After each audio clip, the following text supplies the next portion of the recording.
So good morning. This is my first time chairing actually this virtual conference, and this time I'm chairing myself. So let's see how that works out.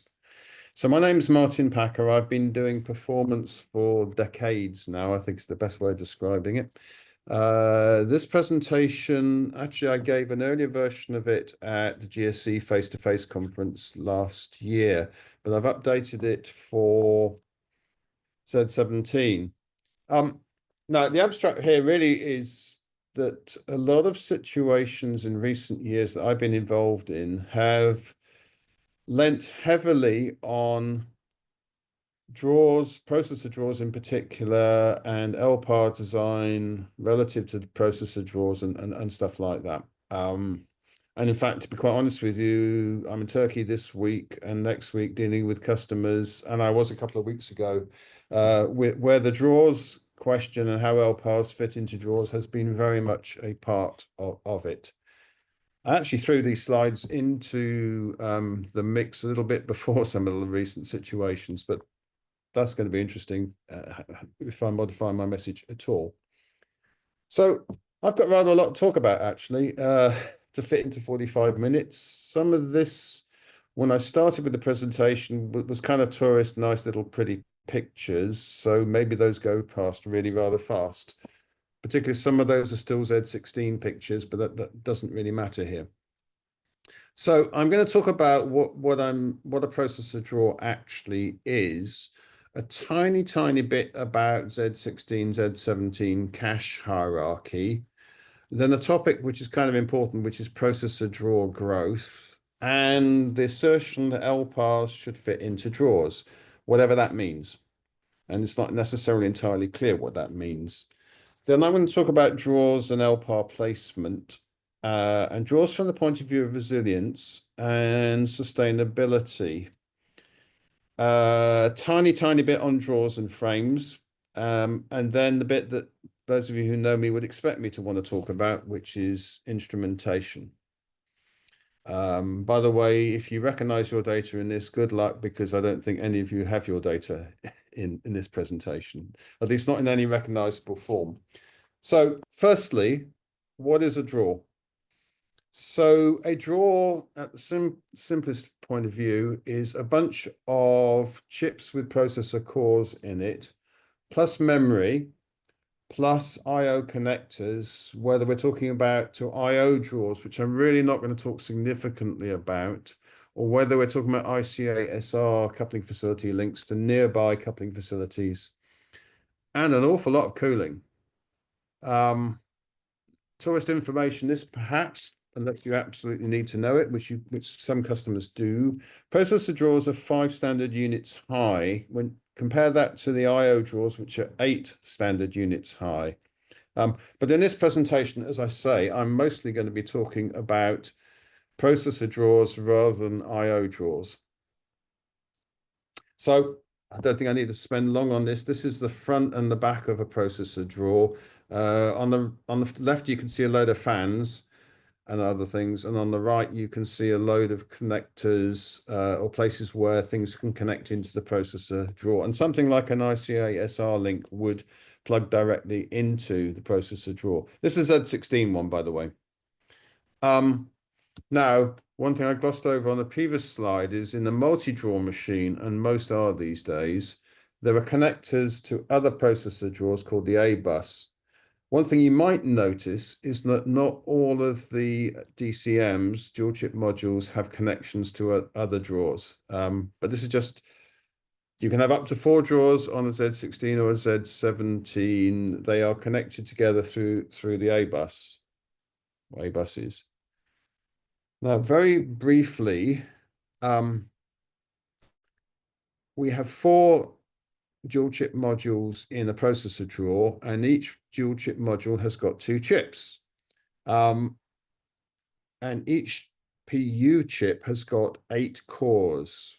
Now, each of those has their own level 1 cache, which is unavailable to other processors in the PU chip or elsewhere, in fact. Each core has its own level 2 cache, but these combine into the virtual level 3 cache within the chip, and eventually virtual level 4 cache within the draw. We'll come back to some of this later on, which is why I'm parading it now. Now, the cores do in fact share some units on the PU chip. For example, the artificial intelligence unit, the AIU, and the Nest Accelerator unit, the NXU. That's, by the way, Z16 diagram. And the DCM, as you would expect, as a dual chip module, has got two PU chips, and they're connected by the M bus, which to my mind is a mezzanine bus, though no one's ever said to me what M stands for, but it's the M bus. And notice that actually they are rotated so that the M bus connectors are close to each other. Okay, as I said, 4 DCMs in the drawer. The connections are called the X bus. They are slower than the M bus, but the crucial bit is they're significantly faster than the A bus between the drawers. So this is basics, actually. This is really what's in the drawer. Probably we should skip this for now. So one of the key topics is processor drawer growth. Now, what I have done is started off by talking about the capacity of a drawer as delivered, as opposed to the other aspect of the race against time, which is how LPARs and so on are growing, how workloads are growing. So take the very simple view, over time, the number of cores in a processor drawer has increased from the low 30s to above 50 in the biggest model of Z17. And in fact, you know, the Max 200 Z16 was 50 cores in a drawer on average. So the core count in a drawer has grown and it continues to grow. That's one of the key things we do. Now, this is where there's a little bit of a health warning on this. I am illustrating with a very hand-wavy indeed, 10% capacity growth per core per generation. It's roundabout right. It's certainly not a warranted number, but it does make a point. Obviously, being an IBM, I have to say you should use ZPCR to actually work out capacities, and I'm not detracting from that in the slightest. The point is that actually the capacity of a drawer, particularly if you pick what we tend to call the deluxe drawers, which is Max 200 or Max 208, depending on generation, has considerably more than doubled over time. And this is really CPU capacity as much as anything else. On the memory front, the maximum memory per drawer has grown as well. Now, obviously, almost every customer has rather less than the maximum amount of memory. The point I'm really making is we design machines to have ever increasing drawer capacity, whether it is processor capacity, whether it's a number of cores, or whether it is memory, and obviously IO bandwidth and so on. Now we'll come back to what I call the race against time in a minute. I want to introduce the concept of a home address. So everything changed with HyperDispatch. So HyperDispatch really is trying to optimize a couple of things. It's trying to optimize logical processors being dispatched on physical processors in the machine, and it's also trying to optimize work running on a subset of logical processors. And the reason why we're doing this is we're trying to do this to get good cache effectiveness. So we have to think in terms of something in the processor called a home address. Now, for a vertical high, which basically is a processor, logical processor with a full engine's worth of share, the vertical high is always dispatched on its home address. For a vertical medium, well, the vertical medium is a logical processor which doesn't have a whole engine's worth of share, but it has some share. Well, it obviously stands to have to share with another LPAR's logical cores, you know, typically vertical mediums and maybe some vertical lows. So it doesn't necessarily always dispatched on its home address. the nearer a vertical medium is to a vertical high, the higher the likelihood it would always be dispatched, or nearly always dispatched, in the same place. And really what the slide is talking about is where the logical processes get dispatched in the machine. Now, a vertical low has 0 prism weight. So actually, when we talk about the home address for a vertical low, it could actually be dispatched basically anywhere in the machine where there is a physical of the right characterized type.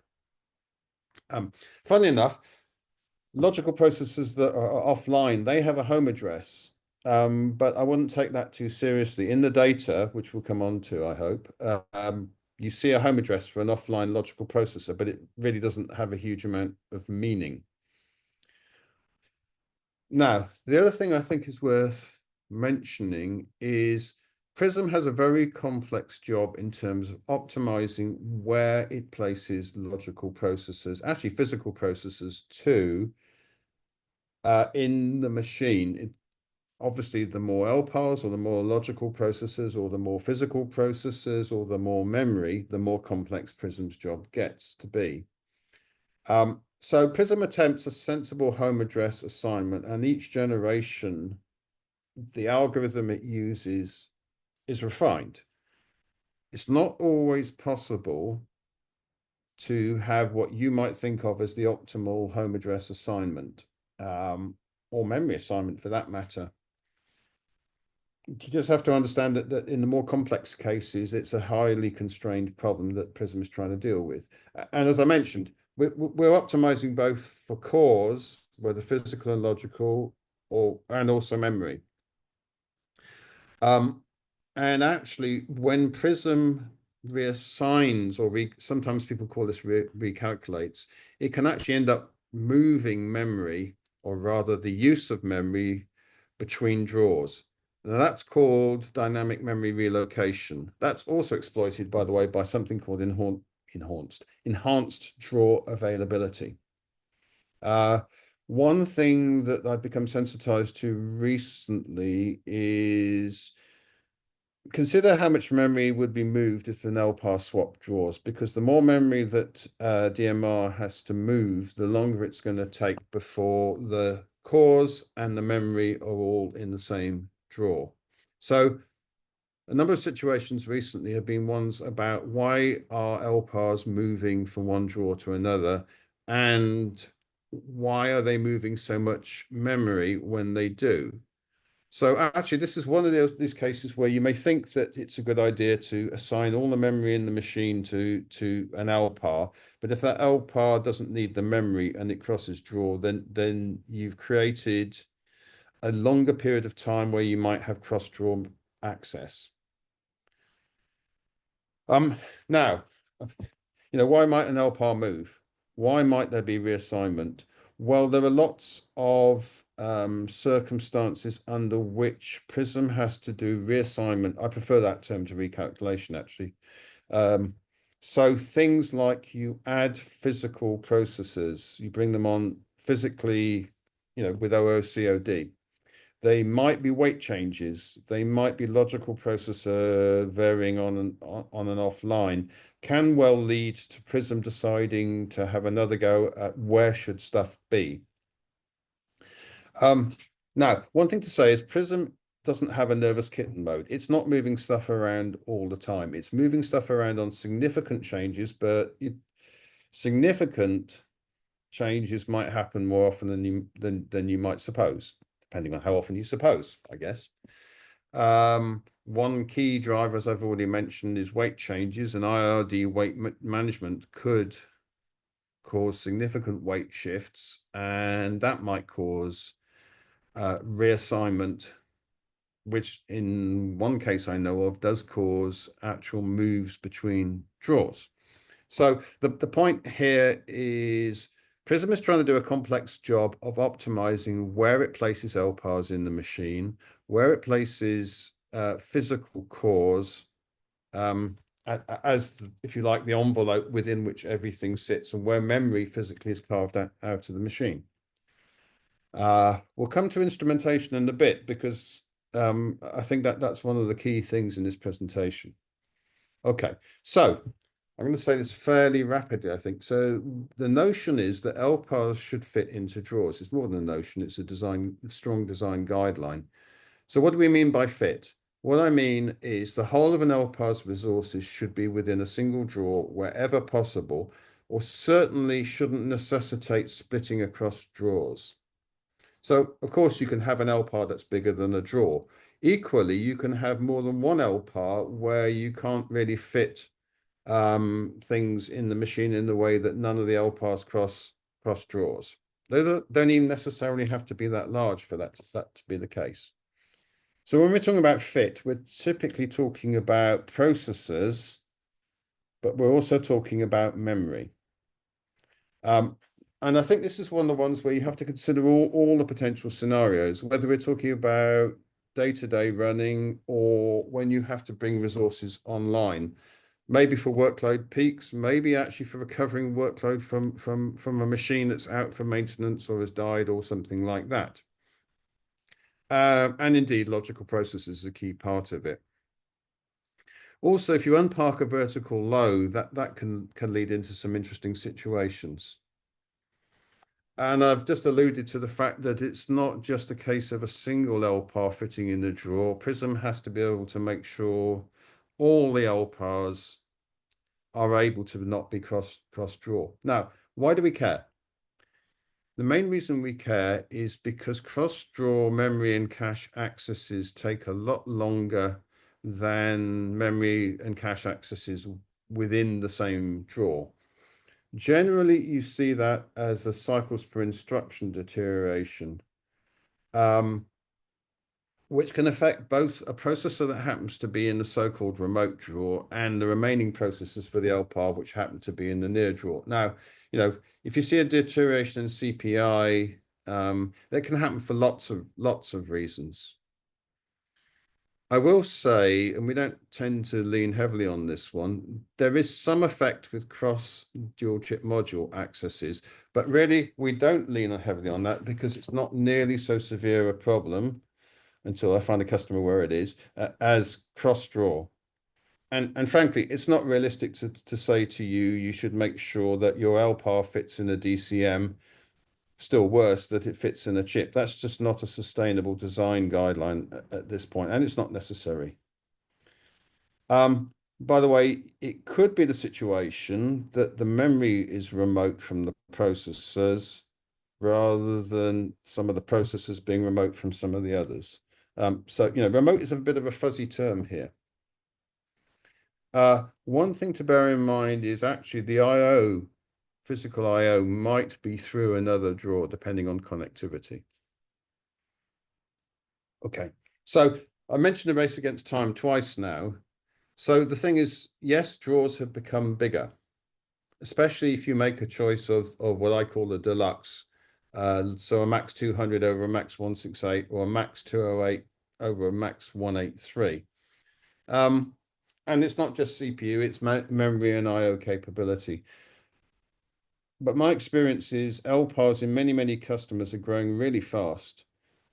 It's the case that ZOS workloads are often growing very fast, especially those with a mobile component.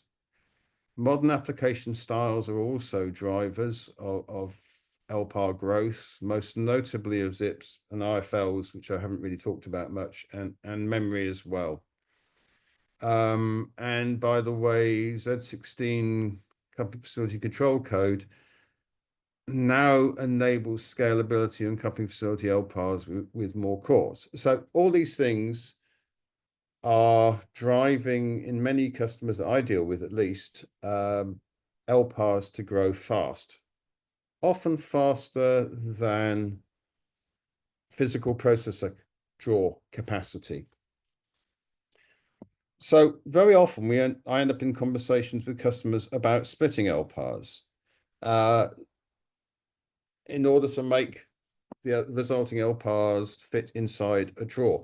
Now, this approach, I have to admit, is a long-term approach. And I've been working with quite a few customers now where I've worked with them every year as they go on the journey towards better, more resilient LPAR design. Now, there really are two approaches I see people doing. One of them is finding self-contained workloads to move. The other one, though, is taking an existing workload and splitting it across multiple LPARs with, questions like how do I route transactions to effectively take advantage of the real estate I've gained by doing that.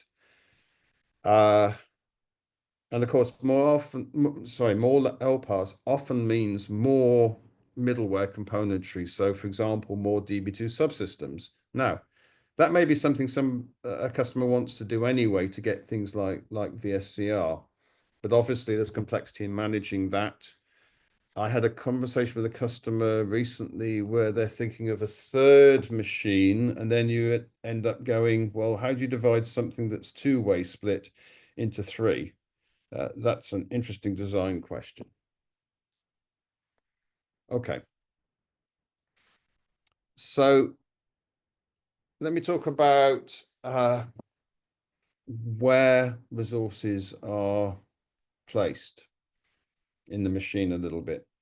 So you will observe from the instrumentation that I hope to get to towards the end of this presentation that ICFs and IFLs, those physical cores are assigned from the top drawer down. General purpose engines and zips, they're assigned from the bottom drawer up. Now, they may well end up in the same drawer. It depends on how many drawers you've got. It depends on how many cores of each type you've got. That's probably not desirable. So actually, an additional drawer might, under some circumstances, help with keeping those separate. So I will say that processors are the well-documented or well-instrumented piece of this. Memory, less so. So memory is allocated from what's physically there, and actually how it's done is more opaque, and what actually happened is less well instrumented than processor cores are. Now, within that, and this is actually an area where I've tried to enhance the Z17 technical guide to give a better separation between physical and LPARs. So LPARs are obviously going to have to be allocated cores and memory within the physical in the machine. So what happens with LPARs is they are placed in the machine according to the highest entitlement first. And actually, one of the things I wrote up in the red book, in the draft that you won't yet have seen, is what do we mean by entitlement? Well, what we mean by entitlement is really think of engine equivalent shares. So, an LPAR with, let's say, shares in the ZIP and GCP pools that adds up to 5 cores is probably going to be placed ahead of one where they add up to, let's say, 3 cores. And the memory is assigned with the cores as much as is possible. Now, clearly, if you have more memory on the LPAR than a drawer's worth, that isn't going to work ideally. So I think one of the design questions you have is if you had to split a growing LPAR, could you do it in a symmetric fashion? And I think you'd really want to do so. So I'm going to take this very fast indeed. So this is from a real customer situation from a couple of years ago. So they have a 2-drawer machine, and they have a big LPAR in drawer 1, ZOS LPAR in drawer 1, called LPAR A, let's say. It's not the real name, but anyway. And in drawer 2, they have some IFLs and some ICFs.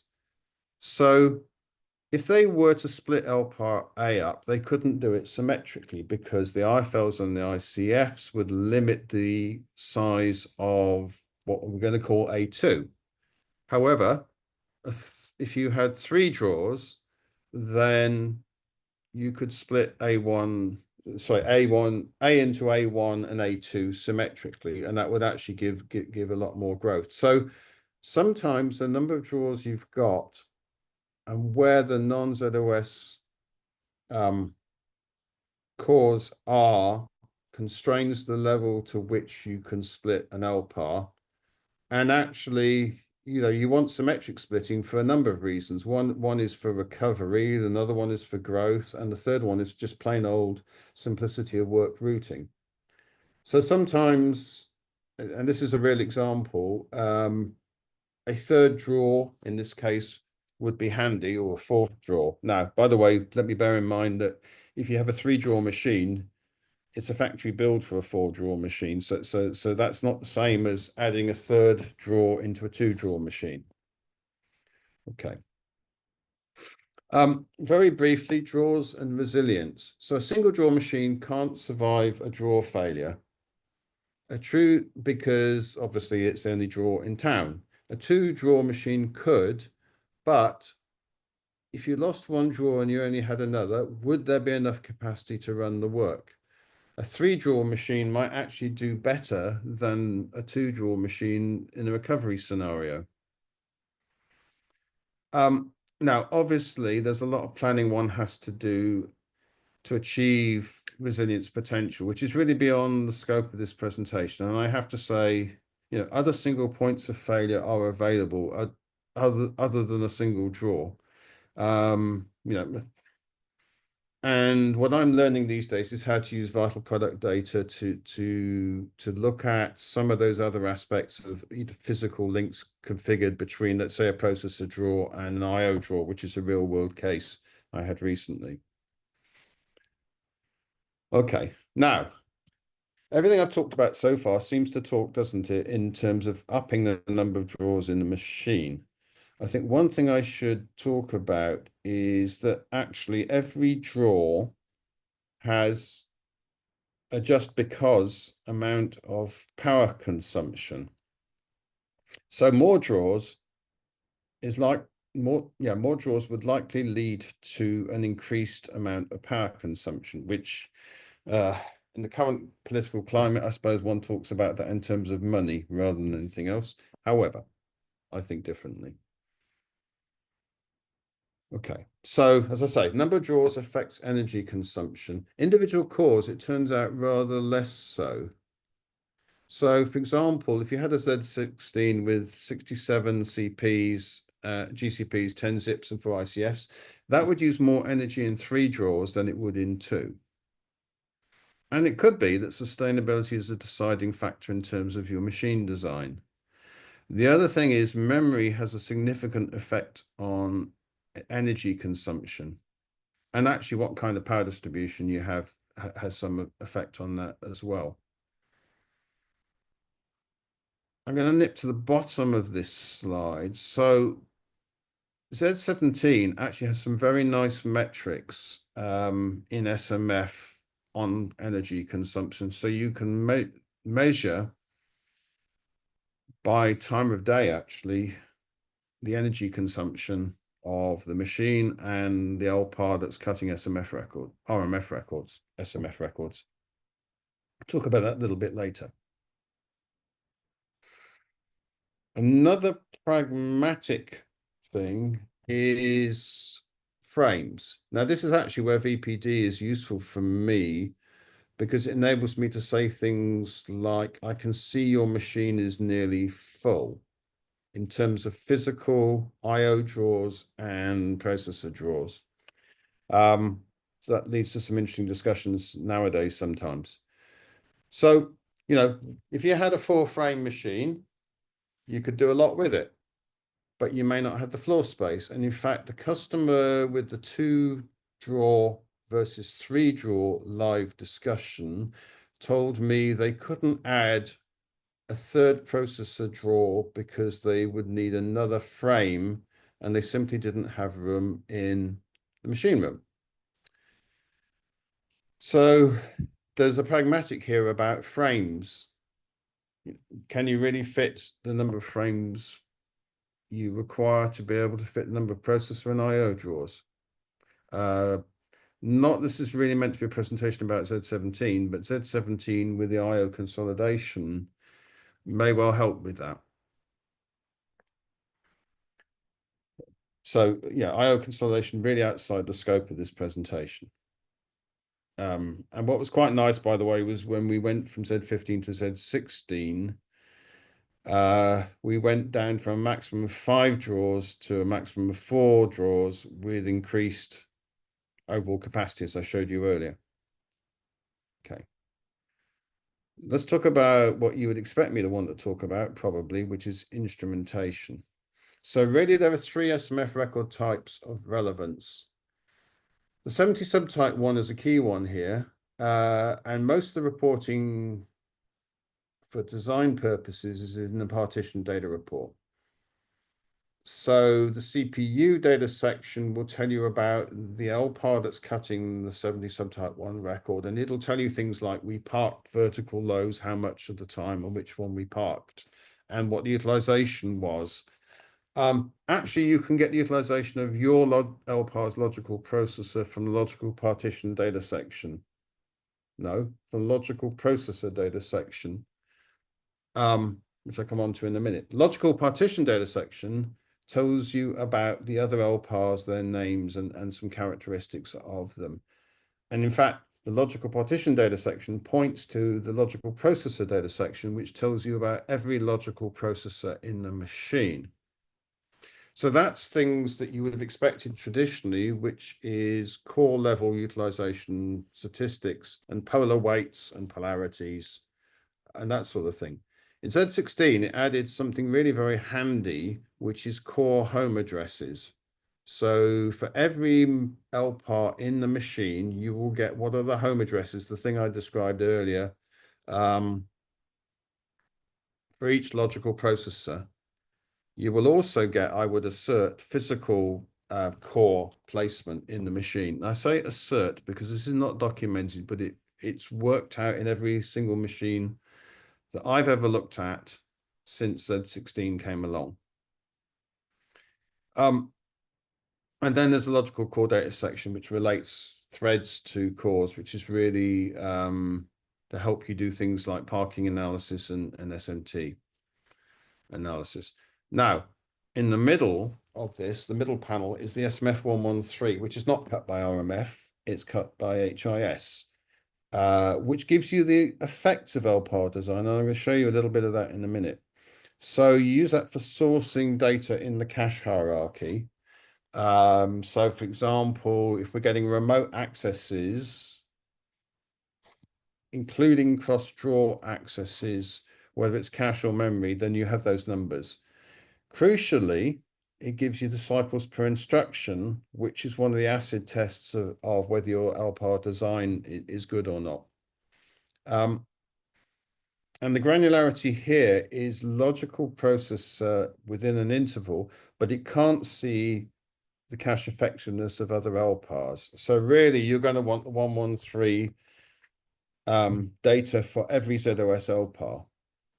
One thing I will say to you is the extended counters, which give you a lot of this cache hierarchy information, they are generation specific. So in my code, when I process them, the Z14 and Z15 branches of the code are fairly similar to each other, likewise Z16 and now Z17. There is other one source of information, which if you're prior to Z16, you have to rely on, which is 99 subtype 14. Now that is really only going to show you information for the LPAR that's cutting the records. It won't show you anything about physical. So when you get to Z16, you really the 70 subtype 1 is a better record. The one thing that we do have in 9914 that we don't have in 70 subtype 1 is affinity node information. Frankly, I've yet to see a situation where I really need the affinity node information. So that's the basic instrumentation. I would expect everybody's cutting all of this, especially 70 subtype 1 and 113.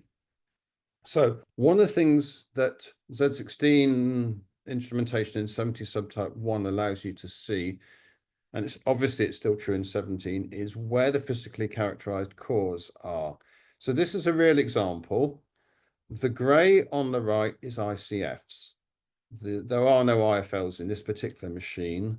The blue and the orange are GCPs and zips. And what you can see is this is a 4-draw machine. I'm going to guess it's a Max 168, though I can't remember what it actually is. The ICFs, you can see, are neatly tucked away on the right-hand side of drawer 4. The GCPs and zips are across drawers 1, 2, and 3. So this is a sensible design from the Prism point of view of the physical stuff. Now, remember, this is talking about cores. This is not talking about memory at all. For that, actually, right now, you need the vital product data. That's the only way I can see it. Okay. So within that, this is a specific LPAR. And what you can see, I'm going to keep this fairly simple, although if you have the leisure time to read the slide, you'll get more complexity out of this, is you can see for this LPAR, the vertical high, the vertical medium cores are tending to be across DCMs and chips in drawer 1. The offline engines are tending to be in drawers 2 and 3. In fact, there are some vertical lows that are ending up in drawer 2. Now, this is a case where maybe you should cut back on the number of online vertical lows. So this is an LPAR's logical processor home address view. But like I say, vertical lows, just because they're in drawer 2, some of them, doesn't mean they're ever going to be dispatched in drawer 2. They may well be dispatched anywhere in the machine, which isn't necessarily better than them being in drawer 2 when everything else is in drawer 1. So this is an LPAR where reducing the size of the LPAR in terms of logical processes probably wouldn't be a bad thing. And that's the kind of discussion we have these days. And this, by the way, is a snapshot. This is, it probably was 9 a.m., but anyway, I've made up the rest of the timestamp and names. So that's really quite a useful piece of instrumentation. This is Z16, Z17 only. Okay. But for this LPAR, actually the cycles per instruction across the whole data range that we have, those are nice and low. And by the way, you can break these out at the logical processor level, but actually what I tend to do is look first at GCPs and zips separately for an LPAR. So this is the acid test. Is the design working right? Okay, now with a slight tweak to John Berg's metrics, we can see cross-draw cache and memory effects when they happen. So John identifies memory accesses in a field called MEM, or MEMP. MEMP is a percent of level 1 cache misses. But these hierarchical groupings of counters really are that. They are multiple counters. I mentioned extended counters before, which are generation specific. What you can do is you can actually say, well, all the memory access counters, basically, you can split them out into what I'm going to call remote and local. He does this for level 4 cache. So he talks about level 4 remote and local. Level 4 remote is accessing data in a cache, level 4 cache in another processor drawer. Level 4 local is accessing level 4 cache in this processor drawer, your own processor drawer. So you can do the same trick with memory. Now, when you do that, the top graph is basically all the counters to do with not level 1 cache hits. They're percentages of level 1 cache misses. That's fine. You can see a nice large amount of level 2 cache hits as a percentage of level 1 cache misses, and some more level 3. And you can see what I'm then going to expand into the bottom, which is once we get to level 4 cache, or once we get to memory, there's a possibility of going cross-draw. So how prevalent is it that a level 4 or memory access is local versus remote? And this is what I've blown up here. Now, these are not awful numbers, because if you bear in mind the top diagram here, very few cache or memory access, level 4 cache, very few accesses end up being in level 4 cache or memory anyway. But this is one piece of tooling which I find very useful to understand the effects of the design. Okay. By the way, a small amount of cross draw is normal. The previous slide wasn't quite as small as this. So you have to bear in mind there are times when we really have to go cross draw to get at data. One of those is if we're getting at the HSA, the hardware area. The other category, and this is not exhaustive, by the way, the other category is the SAPs or IOPs accessing data, because they could be anywhere in the machine. And you know, paths to IO is again another one. So a small amount of cross draw is normal. What I'm saying is if you see memRP, a small amount, or particularly a small amount of L4RP, I wouldn't panic. It's quite normal. I see it in all data. It's when you start seeing substantial amounts of cross draw that you should be considering the design. Why can't I say design? Okay. One other piece of instrumentation while I'm here is this is the Z17 sustainability metrics in the SMF70 record. It's in a section called the CPU control section, which is really talking mostly about the LPAR or ZOS system that is cutting the 70 subtype 1 record. It has metrics for this LPAR, for CPU, for storage and IO, and it has metrics for the total power consumption by the machine in CPU, IO, and some infrastructure power, which is things that are none of the above. I've yet to actually see live. I'm about to get some live Z17 data. We haven't GA'd yet. We don't GA until I think it's the 18th of June. I think this is going to be really quite interesting data. I don't know how it's going to behave, meaning I don't know, for example, whether we will find the picture is entirely static or whether it will vary with varying workload. You will find in the appendix in the technical guide for Z17, which I wrote, and you will find in the TLLB and in marketing stuff, discussion of workload level power consumption. This is going to be a very interesting topic, actually, because what you have to do is prorate according to the 72 subtype 3 data. Now, 72 subtype 3 data is pretty clean when it comes to CPU, mostly clean when it comes to memory, but not entirely so. So how you prorate power consumption against workloads will be an interesting and evolving art, I think is the best way of putting it. I certainly intend to be doing some of that. So if we talk about you can do workload level power consumption, bear in mind it's a prorating exercise. It's not a directly measured exercise below the LPAR level. Okay. But sorry, the reason for throwing this in is not entirely gratuitous. It is, the number of draws you have, your LPAR design and so on may well affect the numbers you get. But I think it's worthwhile highlighting we have new instrumentation here.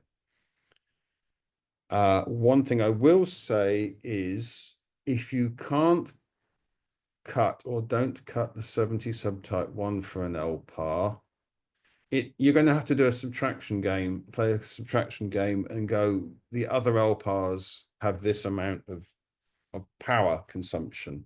But to be fair, there are similar metrics available to VM and Linux under VM. Those are also briefly mentioned in the appendix in the technical guide. Okay, now I know there were a couple of comments in the chat. I have ignored them on the grounds that switching backwards and forwards is not going to be helpful. I'll come back to them in a second. So in conclusion, it's worth paying attention to draws when configuring machines. There are a whole bunch of considerations, and I've tried to cover most of them. Some of those considerations would drive you to additional additional draws. Some of them would possibly drive you to fewer draws, probably not fewer than you have now. One of the key things is you can't directly tell Prism what to do. What you can do and should do is design LPARs intelligently from a whole bunch of criteria, some of which I've mentioned in this presentation. As you'd expect me to say, I think, there is instrumentation to help you, especially in RMF with its Z16 support for home addresses. And actually, I think the Z17 sustainability metrics that I've just talked about might further inform your design. So I think draws is an interesting topic. As I say, I've only really concentrated here on processor draws. IO draws, I think, is going forward going to be an interesting topic in its own right. I'm not saying I'll present on it. So things like the IO consolidation in Z17. So to take one example, 2-port Ficon cards replaced with 4-port Ficon cards is a good consolidation. Yeah, and Spire is going to be interesting because that will need IO draws for the Spire cards. Actually, Spire cards will be interesting as well from an energy consumption point of view as well. So yeah, I've concentrated on processor draws really, but there's a lot to say actually about IO draws as well. Okay, so I'm bang on time. That doesn't mean I'm not going to talk to any of the questions. Okay, let me, as I'm chairing myself, take a look in the chat. Find the chat. Where's it gone? Show chat previews. What is that? Maybe if I stop sharing, it'll work.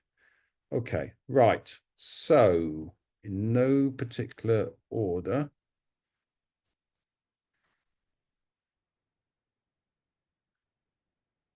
Oh, Eileen had to drop. Okay. So from Steve writes, I'm sounding like my podcast here. Steve writes, hello, Steve. Customer experience. When taking draws offline and where you run soft caps, don't forget to pre-increase soft caps beforehand by large amounts, as the 4-hour running average calculation can go haywire and suddenly cap all your LPARs when the draw goes offline due to the physical box capacity changing. Don't know if that's fixed now, but I wouldn't take the risk. I think this is Steve, I think this is another example of you could get reassignment in circumstances you may not have thought through.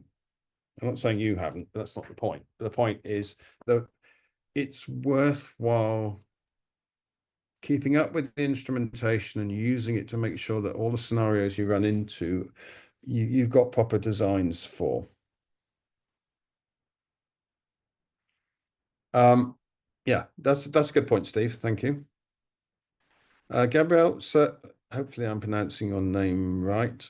So David talked yesterday about performance degradation when it comes to cross-draw work. On performance paper, I found that super low RNI workload would lead to this. Can you explain what super low RNI workload would mean? I don't know what he means by that. I'm afraid I don't know the answer to what he means by a super low RNI. That sounds like a rather specific term. I'm afraid you're going to have to ask him what he means by that. Will Spire cards get SMF records as well? I've not seen anything that suggests they will. I would think at bare minimum we would see something in the PCIe.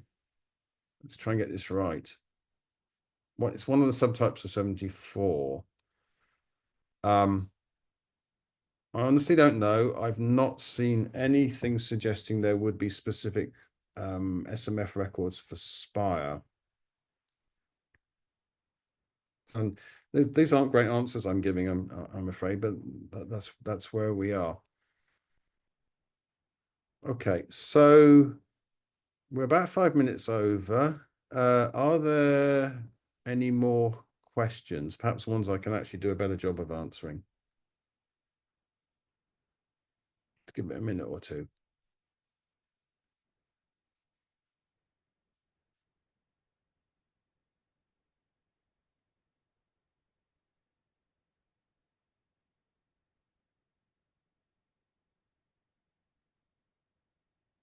Okay, so what David meant is where instructions live in level 3 and level 4, they could be anywhere for workloads with poor RNI.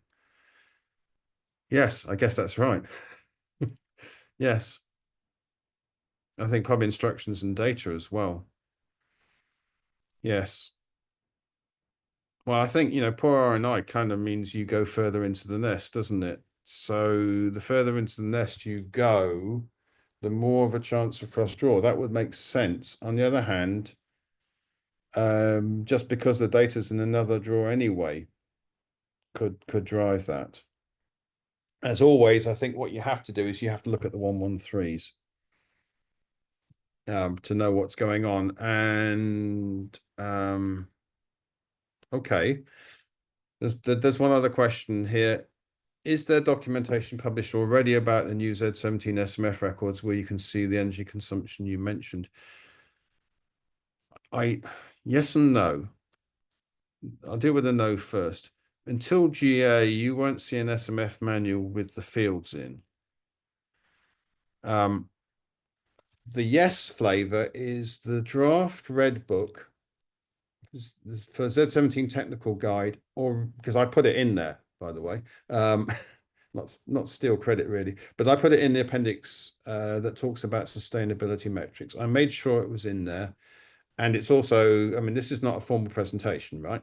But if you download these slides, you'll have pretty much what's in the technical guide.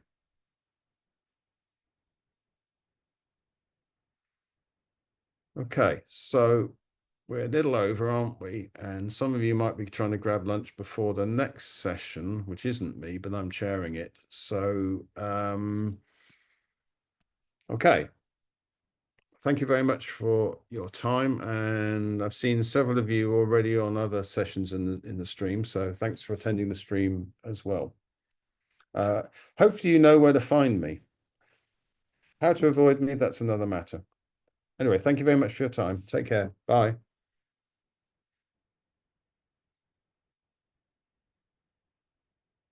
And thanks for your kind comments.